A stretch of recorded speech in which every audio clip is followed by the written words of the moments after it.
mai te putanga te ariki mānawa mai te putanga o te taura, o te tauira. Kaeke rongo rupe, kaeke rangita huafua. Tēnei te matakahi, tēnei a maunga nui ki tāmaki, tēnei ngā tihi, tēnei ngā tapu. Tēnei au ku whakatau pōtiki te tōtā maua, horunga hoaiki, te topa nei, te tiu nei kei ngā taumata. Taumata o te reo, taumata o te mātau, taumata o te ora ka puta ki te whae a puta, ki te amarama. Tuturu e rangi, tuturu e papa, tuturu, whakamaua e kia teina. Teina. Kumi e. Ai e. E te iwi, haramaira. Haramai rungi te reo karanga, karanga hia e tō tātou nei kaupapa whakaihira. Ko te Auckland Climate Festival tēnei. Nō haramai kia tāmaki nui, haramai kia tāmaki roa, haramai kia tāmaki kainga ngā ika me ngā whenua katoa i ahaha. Nō reira haramai kawea mai e koutou, o hiwi hiwi wai ki roto, i te wai te matai e rea tūnei. Ara, ko wai taramo i reira, ko wai kokoto i muri, nō reira haramai, haramai haramai. Haramai kawea mai e koutou o hiwi hiwi whenua, ki roto i a maunga kie, e tu atu nei, haramai. Haramai haramai. Haramai wa haina mai o koutou mate. Kia mihia, kia kamihia e tautaki tā. Nō reira koutou te matapounamu. Ko koutou tēnei ko hokohoka i te pai. Ko koro ki ngā tōtara teite o te wao nui a tāne. Haere ngā mate. Haere mu te tirohanga ngā iwi. Mahue iho nei o koutou ki te Aotearoa. Haere ki manoa kore. E ki ai hikoi a te whetū. Hikoi a te marama. Ka rere ko te ata i whai. Ka huri au ki a koutou, e te hunga whakahaere e taurima. Ka nui te mihi e te rangatira. Nau i whakarite i tō tātou nei kaupapa. Ka huri anō ki a koe e Michelle. Ko koe tētahi o te oroka hanganga. Noho ai, nunga i tērā huarahi nui ko api hai te kawau tērā. Kei taku rangatira e kōrua tēnā rawa tuku. Ka huri au ki a koutou e te pai hono. Tēnei ka mihi ake rā ki a koutou. Teressa e kawea mai nei e koe rahi o iwi, o maunga, o whenua ki roto i a tātou ki a Ngāti Whātua, tō whānau Ōrākei, ka nui te mihi ki a koe. Kia koe hoki e Jace, ko koe tētahi o ngā hoa te ao roia ki a mātou Ngāti Whātua, tēnei ka mihi. Ko koe te tirohanga o te anamata e Louise, ko koe te kai o te hanga reo e Nikki, ka nui te mihi ki a koutou e te pai hunu. Just switching to channel 2. Just want to thank you for allowing us to invoke our cultural health and safety, which is where we put our emotions first. We here at Ngāti Whātua leverage a sound wave called te reo Māori, not a language, a way of life. Because how you commit to those sound patterns is a force of nature, a force of will, to make sure that the patterns that emerge out of your mouth are true, are simple, and wield emotion inside of them. I want to acknowledge all of your mate, those who have fallen before you, especially those recently. We go there because that's a great emotional energy for us to leverage a moment like now to create a packet in space and time so we can all be vulnerable and we can share mana and therefore share prosperity. Just want to acknowledge our panel. Teressa, who I think is an amazing energy at understanding surprise, good ones and bad ones, but also brings a legacy of her tribal energy with us today. Jason, an energy that helps us protect our ideas so that we can navigate them in the future safely. Tēnā koe te rauti. Louise already sits in the conscious economy of the future.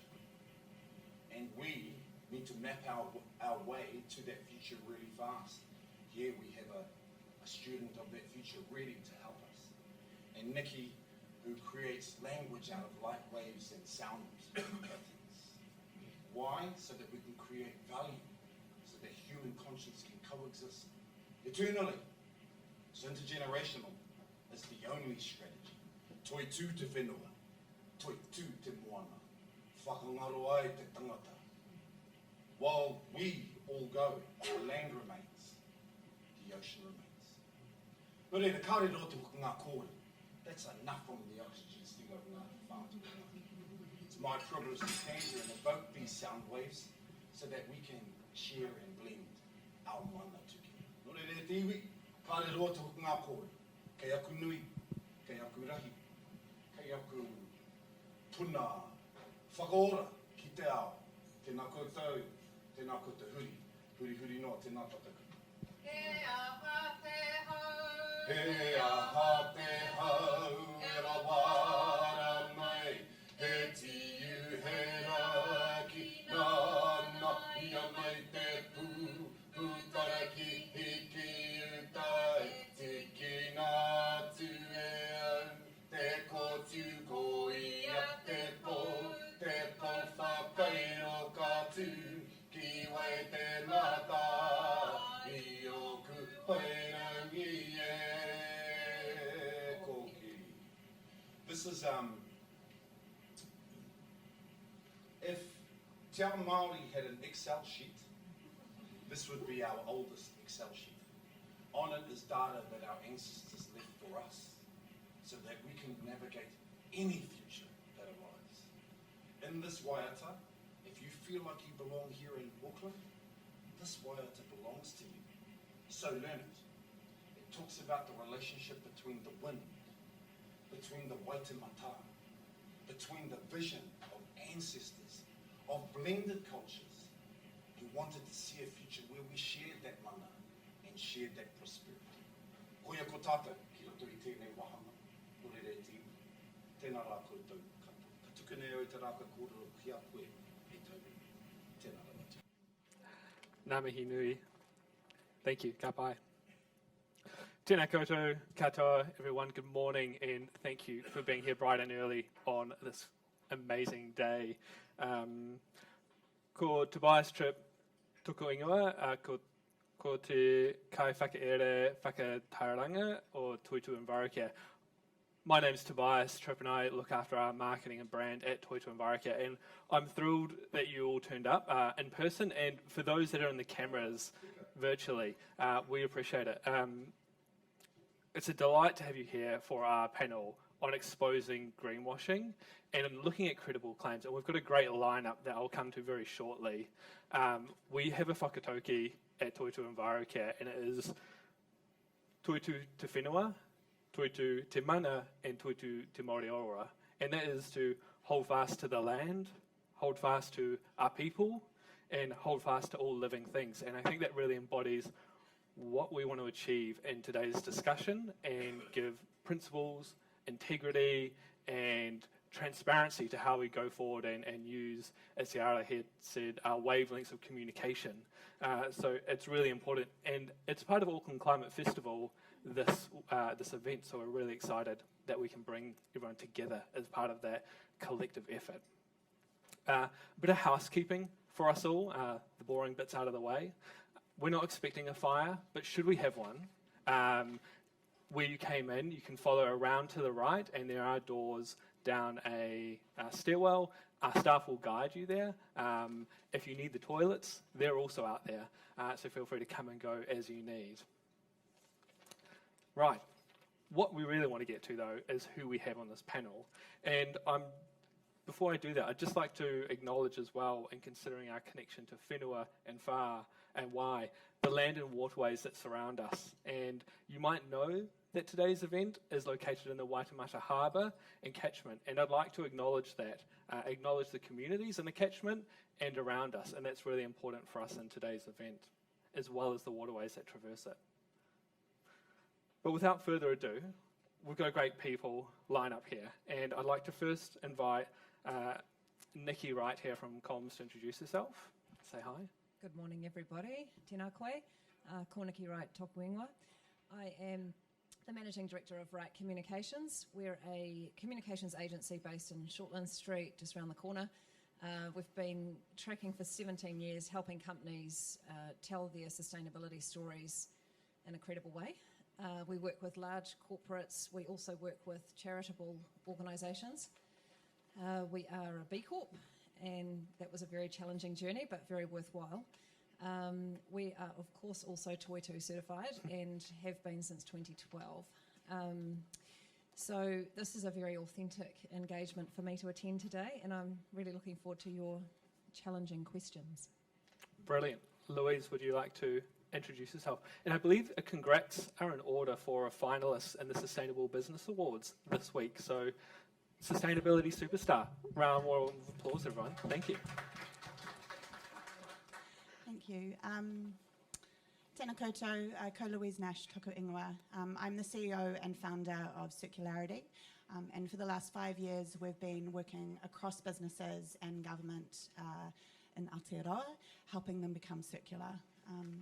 So we use tools and methods and processes and the power of design thinking really to help businesses unlock the opportunities of solving environmental challenges, and there's plenty. And we work really hard to kind of reimagine a different future for the next generation. I'm particularly interested to be here today to discuss with you how we define circularity, how we define being circular. Many businesses are using that language, but are we truly circular? It's a bit of a journey, so that's what my korero today is going to be about. Ka pai, thanks. And Jason, if you'd like to give us an intro. Morena, everyone. So Jason tōku ingoa. I'm a partner at Hudson, Gavin, and we are a small law firm in the city. Well, I say small, 45 people now. We look after technology, media and IP. I'm in the IP section. My kind of speciality is branding. We are also proudly Toitū certified. In fact, we were Toitū certified before Toitū was Toitū. I think probably about the same time as Nikki. And it's immensely important to us. And what we're seeing from that actually is when we first started, you would get these vague questions in RFPs about what are you doing in terms of sustainability, and we could always tick that box in spades. And we're now seeing that coming through more and more and more, and you cannot now underestimate the importance of that kind of certification. So we think it's awesome. Ka pai, thanks. And Teressa, our CE, please intro. Kia ora koutou. Ko Teressa Biji tōku ingoa, ko te kaiwhakahari mātua o Toitū Ōrākei. So I'm the CE of Toitū, which is an absolute privilege, and it's amazing that our panellists are certified and have been for so long. We work with businesses to help them measure, manage, reduce their carbon emissions and other sustainability type programs and advisory services. And what's important about what we do and what differentiates us from the market is that our carbon programs are accredited in accordance with international standards. So, and we ourselves are accredited, which is gives businesses certainty that their claims can be robustly made in accordance with science-based targets. Ka pai, thanks. So, Can I also just say, there's a few of you standing, there's a whole row up here, and I promise we don't bite. or you can whip them out to the back, but your choice. Yeah, cool. Great. We have, I think we're 1:15. We've got about 45 minutes for this session today, so please bear with us as we work through it. Our format is we're going to have quite an open discussion around the topic of greenwashing. We then will open it to you, both on the floor and virtually online. And so if you have questions, hold them. If you're online, drop a hi, Morena, into the chat and fire your questions through. We've got someone managing that. So we'll love to take your questions at the end. So we'll see how we get on. But the first thing we really want to discuss is greenwashing. We all have an idea of what that term is, but there's so many terms out there. So I really want to open it to you all and give you a moment to provide your view. What does greenwashing actually mean? What is the definition of it? Can we give the room some enlightenment on it?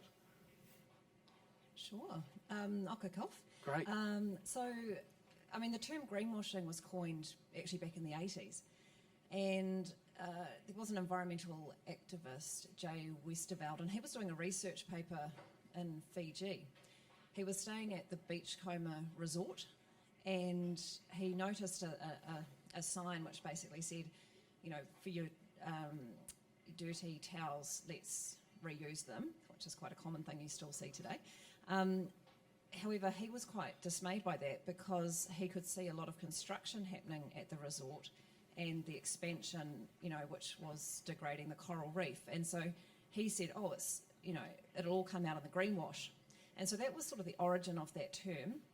But actually the practice of greenwash has been happening since the 60s, since the nuclear-free movement. There was American company Westinghouse, they were proudly declaring that nuclear energy, it's clean air, it's good for us, it's healthy. And that's one side of the coin. But then the other side of the coin is the issue of nuclear waste and what does one do with that, which is obviously still a concern today. So I think for me, greenwashing it's that two sides of the coin. It's unsubstantiated, environmental claims that cannot be verified. They may be unwittingly misleading, or they may be purposefully misleading. They can be expressed in the sense of, this product or company or service, what have you, is more energy efficient, or compostable, eco, organic, natural. That's an express claim. Or they can be implied, which could be in the use of advertising imagery, depicting beautiful scenery, flora, fauna, that gives the impression that this product is environmentally preferable. But fundamentally, it's a breach of the Fair Trading Act or the Advertising Standards Authority. So I'm sure Jason can enlighten us more about the legal implications. I think you've hit the nail on the head there. Obviously, everybody knows what greenwashing is, a false and misleading statement about the environmental characteristics of a product or service. However, whilst that's very true and very accurate, I'd like to take a step back and think about this more in a holistic sense. The single most important thing facing us today is the health of the planet. We have to believe that consumers out there want to make a difference, because if we don't start from that starting point, then there is no hope. Now, if consumers want to make a difference, they need to know how to make a difference. If you go into a supermarket today, you will be bamboozled by the myriad of statements on products. If you look on the internet, the myriad of statements about services, they're not comparable. You're comparing lemons and bananas and apples and trying to find a common thread between them. So the consumer who goes into the supermarket wants to make a difference. How do they make a difference? They leave that supermarket with a product that says 20% less, or 0% this, or free of something, or earth-friendly, or something like that. They think they've made a difference, but have they? Because so many of those claims out there are just not true or not verified, which then means that we've got this fog out there and people don't know how to make a difference. So I think greenwashing, yes, it is individual statements on products, but it's also a fog that doesn't allow the well-meaning consumer to make the difference they want to make. So they leave that supermarket thinking they've done right, thinking they've made a difference. 5 years down the line, they think, I've been buying... Am I still there? Oh, I'm back. Back in the room. 5 years down the line, carbon dioxide is still tracking up. The temperature of the ocean is still the same as the temperature of a spa in the garden, which is so wrong. They're thinking, clearly, it's not making a difference. I'm wasting my time, and we cannot have disenchanted consumers led astray by this fog of green claims. We have to make a difference and make them comparable so people know exactly what they're getting. Yeah, I'd agree with everything that's been said, and probably not a lot to add from a definitional perspective. But in terms of, I guess, reinforcing what Nikki said around, it's often without intent. So businesses will often, whether it's because of an overzealous marketing department or a business absolutely believing in its product such that it wants to kind of tout all the things that it thinks that it's doing and the difference that it's making, etc. There is often not intent behind greenwashing, but the key is that those claims can't be substantiated with robust evidence. And I'd suggest it goes further than simply impacting consumers, and I absolutely agree with you, that piece around consumers making choices, thinking they're making a choice that's going to have a positive impact on the environment. And that's where greenwashing is so dangerous, because consumers then buy these products, and if in fact they don't do what they say on the tin, then consumers can in fact be having a negative impact, which over time obviously isn't good. But it goes beyond consumers. You know, it's about businesses making unsubstantiated claims in terms of any part of their sustainability journey, whether it's representations that are made to the market, to investors. I'd suggest, you know, your comment, Jason, around it being about the health of the planet. I'd suggest that sustainability and greenwashing and climate issues are the new health and safety at the board table. So it's about the health and safety of our planet and the environment and the climate. And so businesses need to be very careful, not just when it comes to their products, etc., and the claims that they're making, but general statements in terms of what they're doing as a business in their annual report or their sustainability report that they produce. And I'd suggest it's just important to note or to be, you know, really transparent, not just about what you believe you are doing and that you can then evidence, but also what you're not doing and what you intend to do. So it's very clear to anybody who's trying to learn about your business or your products or your services exactly where you fall on the line between doing, not doing and intending to do. And in fact, that's a really lovely way to be transparent and engender trust and confidence along the way. Ka pai. Louise, do you feel we've covered it, or do you think there's more in the definition? We'll see. Yeah, great.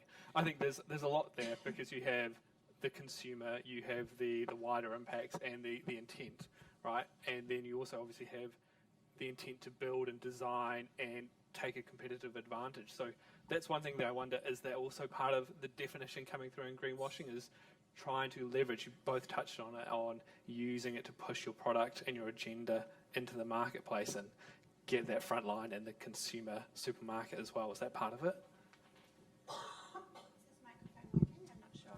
Hold it. Try again. Quite pointed. No? Sweet. Thank you. Sorry for the delay. I think for me, what really shows up is the knowledge intent gap. So I take a bit of a broad view of greenwashing. I think we're all on a journey to understand our impact. I think we need to be very proactive in the space of understanding what that is, both as an individual, but also at a company level. No matter what role you play at a company, you should be seeking to understand what your impact is at every level. And that's on us, really. That's not on relying on other people. We know our businesses, we know our households. So I think once you know, I don't know whether you can go back. And so therefore, I think being able to convert that into intent and action is really key. So for me, greenwashing shows up in that distinction between that gap. You know, but you're not acting, right? And I think, you know, for many activists and for many young people, that's the greenwashing that they're calling out. You know, you're talking about something, you're making a claim, whether it's verified or not, about something that's not actually your major impact, that's not actually going to make a major difference, that's not going to help us reimagine and get towards a better future. From a circularity perspective, we're firmly focused on the 100 billion tonnes of resources that we extract from the earth every single year. And that's largely the things that we buy in our homes, in our businesses, our procurement, through our supply chains. That has a significant impact on nature's ability to draw down carbon, on biodiversity, on energy consumption, absolutely everything. So less than 8% of the world is circular. So if any company is pursuing an environmental goal, I'd love to see them pursue that goal, because that's one of our big ones, right? And we measure that. If anyone's using the word circular in their language, in their marketing language, it would be greenwashing if they're not using renewable resources, if they're not using recycled resources, if they're not actively pursuing how they recover them, how they repurpose them and remake them of equal and high value. Because if we're not doing that, we're still extracting. You've actually raised a couple of things for me there. Yeah, which is cool. So you just touched on there about the recycling. I think that's a common one that quite a few brands face, because they might have, the packaging itself might be recycled, made from recyclable materials, but the item inside may not be recyclable. And so sometimes there's a bit of confusion there on the packaging, which leads me to another point which references what you were talking about, Louise, which is I'm hoping that we've reached peak greenwashing in 2023, because we've certainly seen a lot of it. However, what is super heartening is that there has been the emergence of alliances with advertising industry, like Ad Net Zero. So they've formed, and this education journey that probably we've been on for a long time, a lot of practitioners are really just getting their heads around it now. So it's really new terminology. There's a lot of acronyms in the world of sustainability. Certainly, I think, since we've been in business, I've continuously upskilling on all of these terms and the impact of those terms. And so if you're a packaging designer and you haven't been immersed in the world of sustainability and terminology, and it's really challenging, right? So this is hopefully now we're starting to see that advertisers, marketers, sustainability teams are starting to converge and start communicating more. We hope so, because the risk is pretty high. If we look abroad, I think the US has reported purely on greenwashing about 3,560 cases in court around greenwashing. The UK has also got a similar number crunching up there. There's legislation. So it sounds like you've just got pitfalls left, right and centre. We've kind of covered greenwashing, but what are the traps? Like, if it's ill intent, why are so many businesses still doing it? Can I just add to what's been said as well, and something Louise touched on around language, and this will be really familiar to Nikki and to Jason too, I'm sure, as a lawyer in this space. It's not easy. So, because it fundamentally comes down to how you tell your sustainability story or how you make your claims, and that comes down to the language that you use. And there's a fine line, right? So calling something green or calling something eco or calling something even plant-based or environmentally friendly, what does that actually mean? So be really, really conscious of the language that you use. Engage experts where you need to make sure that the language that you're using is appropriate and that it can be supported. That's really, really important. I think things get watered down. So you might have an incredible campaign to talk to your science-based targets and perhaps even a realistic plan of how you're going to get there. Quite uncommon, but that's... We've seen it in the concrete industry. They've got a roadmap. It's actually an achievable, realistic plan. So the thing, though, is when you start getting into marketing in different channels and formats. So where I see it, I put on my risk management hat. If I see a web tile or a social media tile, something that was a 3-minute, really detailed animated video explaining that journey to 2050 suddenly has become 2 words in a web tile. And it no longer makes sense, and it is greenwashing. Carbon neutral by 2050 on its own, I call that greenwashing, because where's the plan? Where's the evidence that you can achieve that? So that's my experience. It's just the whittling down of the language until it becomes meaningless and unable to be verified in 2 words. If I can have a working microphone. Oh, wow, okay. So I think when we're talking about the language that's used in greenwashing, I do have some sympathy for businesses trying to operate in this space. If you look, the ComCom here, the UK, the ACCC, they've all released guidelines of how to avoid greenwashing. Now, this is such a fundamental issue that is the law so complex that we actually have to issue guidelines to people operating in this area so that they understand what the law is? It's very easy to know if you're speeding along the road. You're either doing 30 or you're doing over 30. Plain and simple. I wish we could find something that would make greenwashing as simple as that, as comparable as that, as easy to measure, rather than relying on some vague wording, false, misleading, in what context, that you have to then get 15 to 20 page guides issued by the enforcement agencies to explain people how to interpret the legislation. And it's ultimately because the legislation is not tailored for purpose. It's very broad, and that leads to a lot of uncertainty as to whether you're ticking the right boxes. So there is some sympathy there for people trying to put messages out in this space that actually mean what they say. So it's not black and white. There's a huge grey cavern that you could fall in at any time. What are the traps, or how do you avoid, falling into that cavern? And what are the common types? If we were to say like 50% of the claims are this, how do you design that out? Yeah. I don't know whether this microphone's working. It's the do. It is? Oh, wonderful. Thank you, everyone. Hello, you're out there.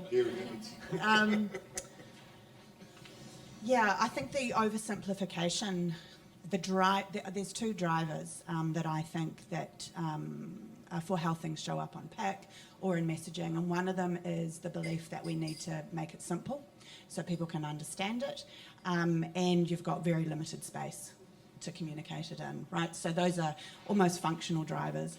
But aside from the space issue, I think really believe now that we are underestimating consumers and human beings around their ability to understand these messages and where they're at. For a lot of the data that we're seeing out of Colma Brunton and, those graphs that are, trajectory upwards of people asking more from businesses, wanting to understand claims, wanting to understand the stories behind it. I think that we aren't yet meeting people where they're at with their knowledge. And if we can get closer to communicating those substantiated claims using iconography and being very clear about the urgent action that's required, and find that within the marketing message, we can get a lot further. That's really good advice, Louise. And yeah, I think Tough eye. yeah, I would also recommend, if you are a business that's potentially representing a larger footprint, perhaps utilising cross-functional teams in some of the marketing decision-making. So we're starting to see that with some of our clients now. They're bringing in the experts internally, these sustainability teams, into the marketing conversation so that they're not tripping up at the last hurdle. Because so much work goes into, if you're actually doing the mahi but you're not able to market it, that's It's complex. And I think that's so true. We have about 900 members in our certification realm, and I think my inbox is full of about 2 requests every day, even related to a claim of carbon and beyond. How do I articulate this? How do I bring real, credible, data-driven messaging through? And I suspect it's not just marketing. Is there a board, is there a C-suite level driving this as well? And are they kind of putting this on the high-risk register? Or is it just a marketing comms issue? No, absolutely, Toby. And Nikki, I'd absolutely support that about it. It must be cross-functional. And I believe that sustainability and climate should be one of the priority agenda items for every board and executive team. And in terms of understanding the potential risks to your business, it's like any other, you assess it like any other risk. What is the likelihood of it occurring? If it does occur, what are the potential impacts or consequences? And what is our appetite for this risk to occur? And I'd suggest that for most businesses, they would have a very low appetite for greenwashing. And so that then comes down to what mitigants are you putting in place to ensure or to protect your business against it happening. And that comes down to having those cross-functional wānanga to make sure that what you are representing as a business truly represents the business view, not just a particular division's view. It's about making sure that you have evidence to back up your claims. Because it may be that today you can very robustly make a claim that you can evidence, but in 6 months' time, the world may have moved on and that claim may no longer be relevant. So it's very point in time. Make sure that when at whatever point in time you make a claim or a statement or about sort of positive impact on the environment or climate, etc., that you document and record that evidence to enable you to defend your position if you are challenged in the future. So that transparency piece and evidential piece is incredibly important. And I was going to reference something that I said earlier. Reputation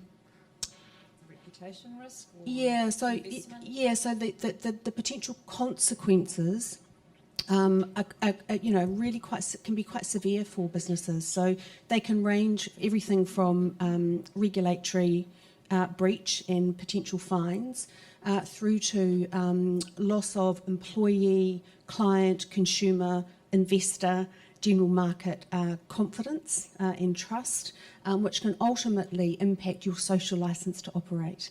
And once that's eroded, it's incredibly hard to get back. So it is really important that you are able to evidence and stand by the claims that you can make. I think, absolutely. I think from a claim perspective, it almost seems pretty clear. You know, if you're making a claim, it needs to be validated, it needs to be evidenced, and there's huge risk to your reputation if it isn't. I think for me, I also think about that gap between knowledge and action. And I think the action that plays out in the market for you as a business, for you working within a business, how that shows up in the moments that matter. And I think about the example of Patagonia around Black Friday in the US. And when Patagonia looks at that for what it stands for as a company, its values, what it represents as an entity, if you like, and as a leader in this market, it looks at that and goes, we're not promoting sales on Black Friday. We're shutting down our stores, and we're giving and we're being bold in that space because we're standing behind what we're saying, we're standing behind what we believe in. We all know what the data tells us. Patagonia has had no impact on its bottom line for any of these actions. In fact, it's only done better. So shutting down its stores and declaring that, asking people to go outside and enjoy nature on Black Friday instead of going to the shops.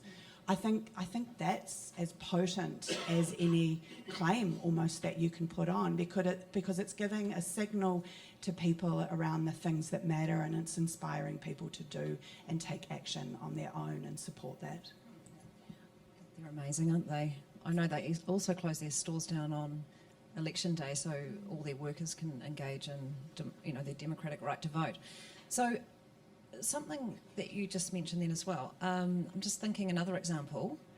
Recently Air New Zealand was called out for their cups in flight not being recyclable. Yeah. And I thought this was a really Drive me interesting. crazy. I know, I get that, but I also think what's great is that the more material issue around the fueling of the planes, the fact they've done a science-based target. I thought the defence was relatively robust in the sense that the thing that matters the most, they have got a lot of work in place on that. So yes, the cups, okay, that's not good. However, the more material thing they are working on, if it had been the other way around, that would be a massive issue, right? Because materiality is a really important principle. You mentioned values. I think that's obviously lead with values. Also consider what is material here in terms of the environmental impact. Another marker to consider. I'm going to offer you one last chance and then we'll wrap it up and open to the room. But gosh, it's tough. And once you get into this tunnel vision, I don't know about you guys, when I go supermarket shopping, I'm there for 3 hours. It's a whole day. I'm picking up every item, I'm Googling. So it kind of feels like you need to have a hierarchy and it has to be embedded through all your functions. And this needs to be almost like a filter, a sense check before any comms, anything goes out, internally and externally, right? But I'll hand it over to you for one last say and then we'll open it up to the room and the online. I mean, I can just give a sense of what's happening in Europe at the moment, actually. There's something called the Green Claims Directive, which is coming in. We've got European elections, I say we, sorry, I've been here 20 years. There are European elections in 2024, I think, which will delay this, so we're probably looking 2027, 2028. But at the moment, I believe there are 350 organisations that operate in or from Europe that provide some kind of sustainability certification or measurements. I mean, that's an immense number. They're clearly not all using the same basis. And what the European Union is trying to bring in is a single standard that everybody is held to account to. So anybody operating into Europe, so people selling into Europe and people operating from Europe will have to abide by that. So that when people go into the supermarket like Toby, they don't spend 3 hours comparing apples with lemons with bananas. They're comparing apples with apples and they know the contribution they're making. So that's really something to look out for and to keep on board for anybody here who operates into that area. As it develops, it'll be interesting to see how it pans out, because whether you can have a single public body operating that kind of scheme will be interesting. I think they'll have to open it up and just let out the factors that they use and the basis that they use to allow other organisations to provide those kind of services to businesses. Any idea on what standard you should be looking at? I don't actually. I did actually print the directive off, but it's about 80 odd pages and it's very dense text. So. Fair play. I've remembered what I was going to say before in the context of putting my risk and resilience management hat on again. I'd suggest for businesses out there, always test your assumptions. So just because a statement that you've made or language that you have used, whether it's in a product or marketing or in your annual report, etc., just because it's valid and able to be substantiated today doesn't mean that that will apply tomorrow. So continually test yourselves and ask yourselves the questions. Once you've identified the potential controls and mitigants you've got in place to help protect your business against greenwashing, again, don't just assume that they will be constant. Test them, check them, ask yourselves questions. Are they still relevant? Every couple of months, does this still apply to us? Ka pai, thanks. Louise? Amazing. I have a lot of empathy for everyone in the room and for people that are in leadership roles within organisations, whether you're running your team or whether you've got responsibility for this in your job description, or whether you're running a company. As a business owner, it's like we're playing a giant game of whack-a-mole at the moment, right? It's pretty tough. So considering these things, considering environmental claims, considering all these impacts that you're finding out about your business that you have to work on, particularly if it's core business, is really tough. So just acknowledging that. For me, the two things that I advise business leaders on is, one is to get a systems view of your organisation and the role that it plays. So a systems view means, as a leader, you know where you're sourcing from, you'll know what you do with it, you know how you manufacture it, you know who your retail partners are, and you know what happens to every material that's flowing through your organisation. And believe me, if you're a service industry, you've still got materials flowing through your organisation. Good shout. So have a systems view. That can have data associated with it, but the data can come. Just have an idea around what that looks like. We do an exercise called Map the System. Takes half a day. Doesn't need to be a laborious exercise. The second thing is that you should be building the capability of every single person within your organisation in this space. Everybody should know about the problems that we face. Everybody should know what the opportunities are and be very, very clear on what we should be doing to take action. The ambiguity that exists around this is what's slowing us down. And so your role as leaders is that you can guide people through that. You can bring clarity, you can break down complexity, and you can be honest. And I think the change that we can see in our organisations will flow through then to what we see in our supermarkets, well, because we'll be making the change internally first, right? So that's my advice. Thank you. I'd like to open up to the floor. We've got about, I believe, 15 minutes left of our time. So, yeah, questions. Front. Kia ora koutou. Jerome Partington from Jasmax and Whakaora. So I have a lot of empathy for the panel and for grappling with the complexity and the complicatedness of this. And I'm going to challenge you a bit around, where does greenwashing actually exist? Because we tend to measure and verify what we can measure, the quantitative things. And that means that we tend to focus on certain issues rather than some of the things that Jason and Te Aroha Grace in the mihi opened with. And I think that you talked about we've got these verifications, we can do this, but actually at the same time the climate breakdown, the living system is we're not seeing that effect. And I'm going to suggest that there's a sort of underlying assumption in the room that we're happy with the paradigms that we're working with. We're working with extract value, we're taking stuff out, we're arresting disorder, we're slowing down the damage. But, you alluded to the health of the system, and Te Aroha talked specifically about the Hauraki Gulf. And so, in a sense, when I go to the supermarket and I start buying a product, and I might feel a little bit better, and you've got a verified claim that I've spent a little bit less carbon or there's a bit more recycling, but that living system out there is not in any better state. And I think, Louise, you started to talk about that, about how do we really understand systems thinking and how do we work with whole systems and what's our role as business in that. And so I'm going to, I'm not suggesting that we get rid of Toitū and carbon zero and things like that, but I'm suggesting that that's actually just compliance. That's actually just the starting point.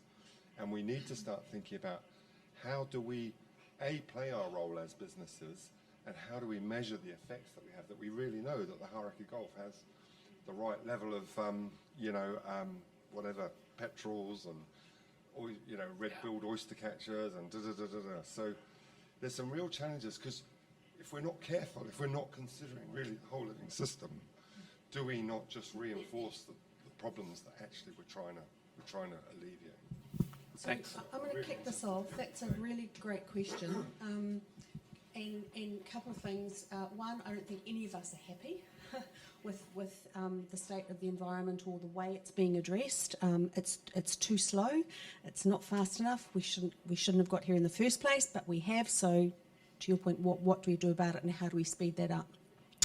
Your comment around certifications simply being, or mainly being, about compliance, I challenge you on that.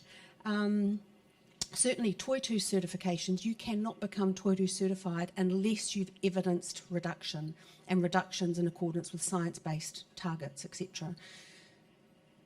And the more businesses that take on the mantle of wanting to measure and manage and reduce, the greater the collective impact is going to be. And that's where being able to evidence that you're reducing, as opposed to simply offsetting, for example, is really important. So yes, it's compliance to the extent that you have to go through hoops and have boxes ticked from an evidential perspective, etc., to get the certification. But the certification means a lot. It's like B Corp, most of us up here are B Corp certified. It evidences that we take this seriously, that we are internally measuring, managing, monitoring, taking account that that's an important risk for the business that we're seeking to manage, and that we're therefore doing something about it. And so the more, I understand, but every little bit matters. And if you can evidence that you're reducing, and if everybody is doing that, then collectively the impact is going to be more. The challenge with that is that we have much more efficient cars now. We have much more efficient homes, but those cars are twice the size. There are thousands more SUVs. Homes are bigger. So that we use more energy. So it is part of it, but but the carbon's still going up. The biodiversity is still dropping. So yes, it's a point. So much of it's about awareness too, though, right? And education and a maturity journey. And, we've gone from climate warming to climate boiling, and the weather events that have occurred in our motu this year have been a real wake-up call for a lot of people who didn't believe in climate change before this. So, still importing but, cars. well, that's right. But so the It's a journey journey, started. right? We've got to And speed it that's up, and we've all got to do what we can to educate, advocate, create greater awareness, and create that momentum that we so desperately need. I'll carry on talking to you afterwards. Yeah. I don't want to Let's- dominate. yeah. I think what I like about this question is we're going, how do we make certification the baseline? Because how do we become bolder about the action that we're seeing? That's what I'm hearing in your question, right? Which That's a really nice way to put it. And connect it back to the real issues, the real impacts of what we need to work through.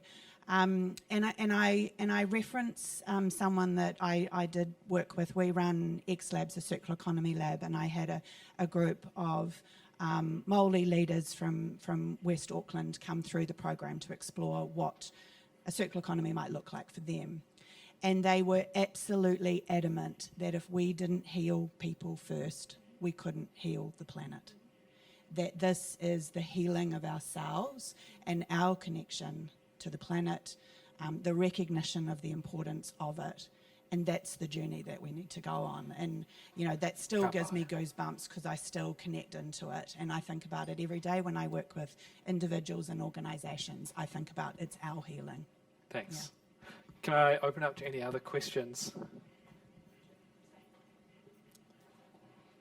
Morena tātou, Mariana?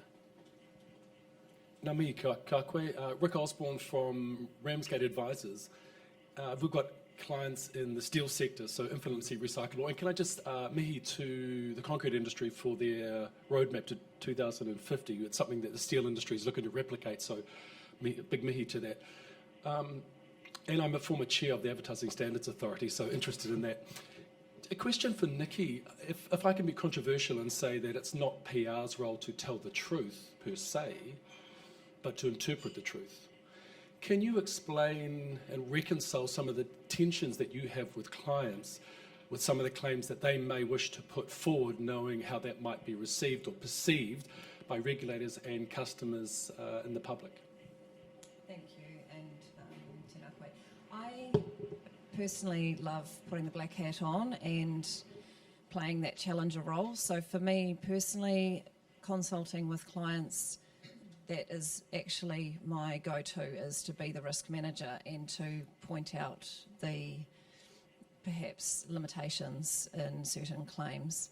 I think that the regulation in this country actually lacks a bit of teeth. There has been, I did an OAA on this, and there's been hundreds of investigations, but only 1 or 2 fines. And so that sends the message that please continue as you are, and you'll get a slap on the wrist. Keep calm, carry on. Bus ticket, yeah. Exactly. So I do think, that we should see some more action in that space. I also think, really just referencing your point, I'm thinking about JASMAC's architectural firm, Scope 3, supply chain, handprints, collaboration. The more you engage with people in your supply chain, same true of the steel industry, the deeper you get into the system conversation. I'm thinking, looking out the window here at this beautiful Hauraki Gulf and knowing of several stakeholder initiatives at the moment, working in that way, partnering to restore the ecosystem. And that doesn't happen unless you start looking under the hood at some of the underlying issues, right? And you start having conversations with stakeholders. For me, that's a really exciting journey to be on. And I'd rather be doing this than not being part of the conversation, if that makes sense, and helping businesses to do the right thing. So fundamentally, that's what I stand for, do the right thing. So if you're not doing the right thing, we can't PR it. Fundamental. Right. You have to do the right thing. Cars, we do a lot in the automotive industry. Critical for mobility. Lots of initiatives happening though. So let's lean on that, right? Car sharing, there's a lot happening with different powertrains. So, I mean, personally, I'm embracing the way forward, but ultimately we're a technology taker.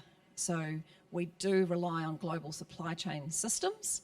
And so this, in New Zealand, there's only so much we can do. Global packaging on products in FMCG, again, you ask any QSR company, about influencing recyclability of their products in store, challenging, it's all imported. So I think we all want to do the right thing. I think New Zealand businesses are really connected to the whenua and this really matters to them. And I think a lot of the time they're hamstrung. You want to do the hard thing though, Nikki. Yeah.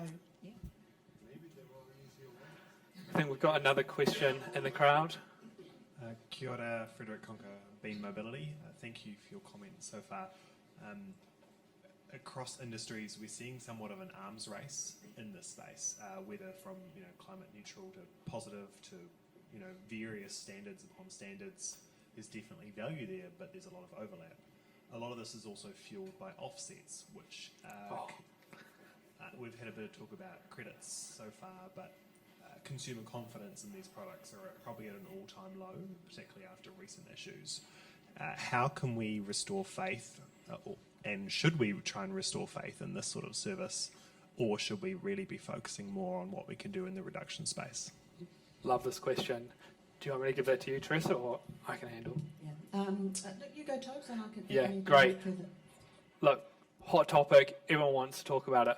Offsets get a lot of attention, but they actually don't deserve the full attention because the goal's always been measure and reduce, and we've lost sight of that. And that's because it's a topical conversation, and we love to get into it. Offsets in the right role have a great part to play in our transition to a low carbon economy. They have a role if they've got integrity, they've got transparency, and they have a framework behind them that's measurable. And we're not in a perfect world either. We seem to think we'll reach a perfect state, or we are in a perfect state. We'll never be there. It's always a work in progress. But the real issue is coming back to, if you're not reducing, then you're not on the pathway. And that's what we as gatekeepers, everyone has that role to push and identify. Either you need to be looking for it, you need to be asking for it, or you need to be championing. It's no longer, you're not in a confined role within your life. You have a real power. And so going back to offsets, and are they still valid? In the right circumstances, but you need to have the foundations. And our belief, and I'd say probably all of us up on the panel here, is that if you are not doing the mahi of knowing your data and you're not working on a reduction plan, then the offsets, they are a bit of a token. So you need to be on that. And if you're not, then I think that's where you've got the right probably to call the company out and say, hey, just check yourself.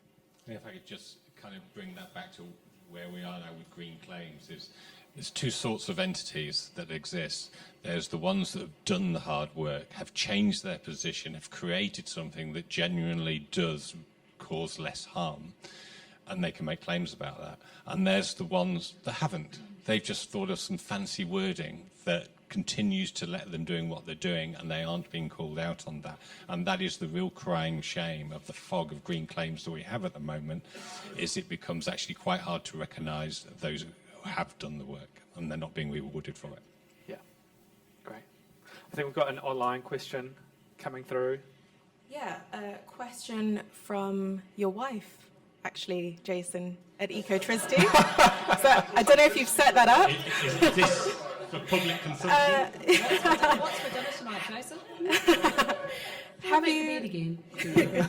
Have you seen a rise in litigation on greenwashing? And kind of linked to that, where can you report greenwashing in New Zealand? As Nikki alluded to, actually, I also looked at some OIA requests, actually, and whilst there's a lot of complaints, there's not a lot of action. Less than half, more than half, just no further action was taken.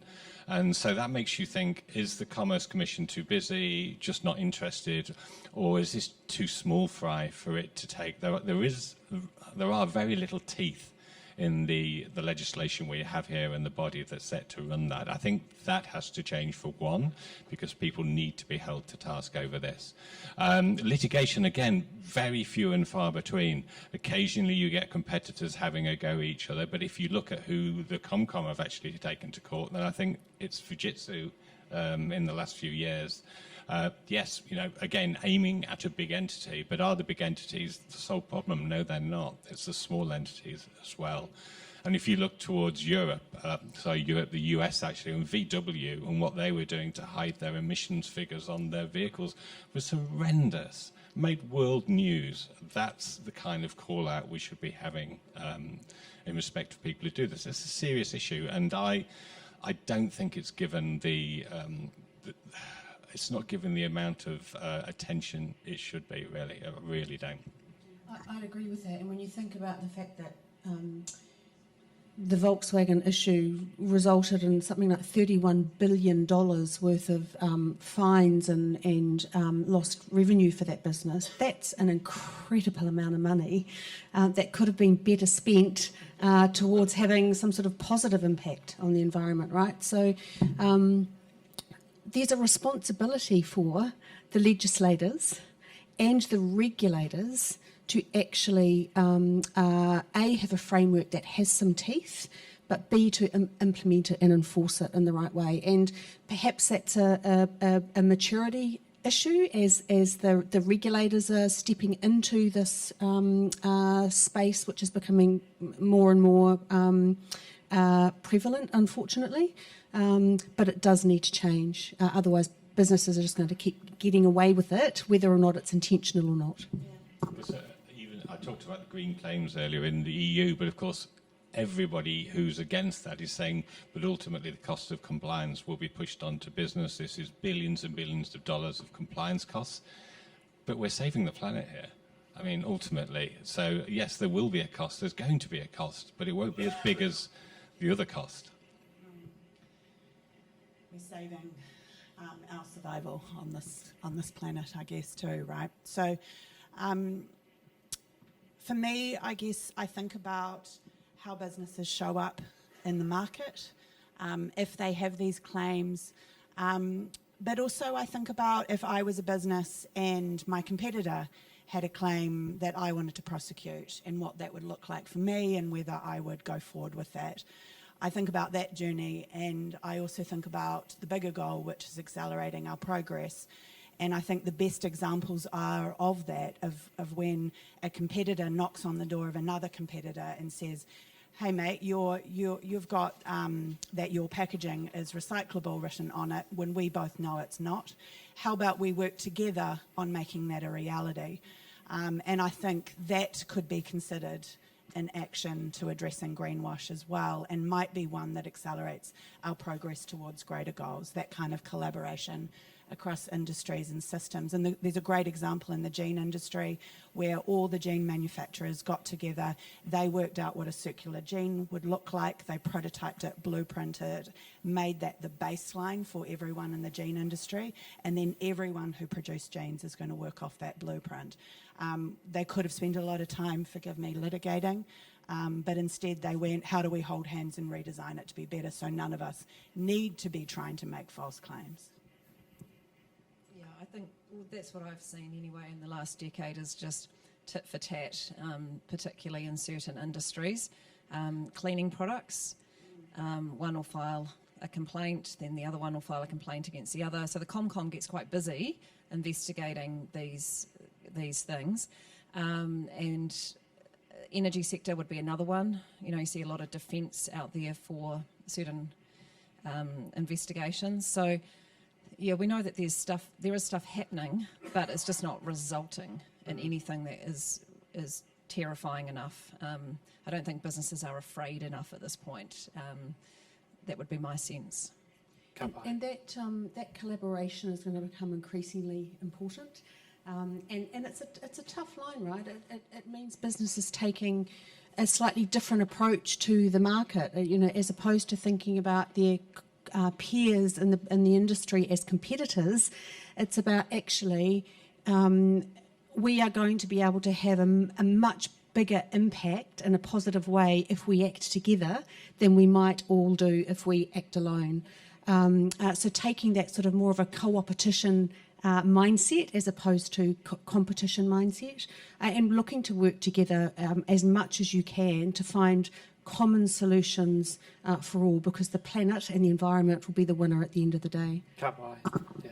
Toby, sorry, I know we're over time. I brought a prop. Can I just use my prop? One prop. Okay, here we go. Congratulations, sitting in front row. This is interesting because this ties together a few things that we've talked about today. Mars recently started advertising that they'd put some of their chocolate Snickers and Mars bars into paper packaging. So they were saying, look, eat the product and then throw the packaging into the recycling. You can now recycle our packaging. Well, it turns out that in New Zealand, actually, we can't recycle that packaging. So it's a classic example of someone trying to do good, but then one country not being able to do what the other countries can do, so they can't co-package. So you'll see actually on that bar, at the end, there's a sticker that's been over-stickered, where they did say it was recyclable, and they're now saying, oops, sorry, not currently recyclable in New Zealand. This is a $2 chocolate bar. They've paid someone to stick a sticker on it. Yeah. So not only is there a PR thing there that's terrible, but the cost of doing that, to put probably a sticker that's not recyclable either over the package that's not recyclable. Runs into the thousands. Anyway, I've used my prop now, so. Oh my God. Yeah. Thank you so much. We could go on, and I'm conscious of your days and our panel's time, so we'll look to recap everything, provide this if you've attended here or online. We'll field out the recording, and I think there's a few questions unanswered as well, so we'll try and provide some more insight and put that back out to you. But can I also suggest, if you do have questions, feel free to send them through to Portia. Did you have in terms of invitations that went out? Yeah, from you can Portia send Marketing, and we will field them to the appropriate panellists for you. If you want to send it to marketing@toitū.co.nz, but we'll also make sure you've got hands on this. So I'd just like to say ka pai to our panellists, and if we could all give them a round of applause for their time. And thank you for taking the time to come here and be with us, whether you're virtually or in person. We really appreciate it. If you want to talk to any of us, I believe we've got a few people, we've got panellists for a few minutes, and I believe is anyone from Toitū here as well if you want to speak to them, in the back, up the front, so we're around. So thanks again. We've got the space until about past, so enjoy it. If there's any food, please take it. We don't want it to go to waste. So take it, use it, give it to your mates and brag you've been here. But yeah, a huge thanks, and enjoy your day. Thank you. Thank you.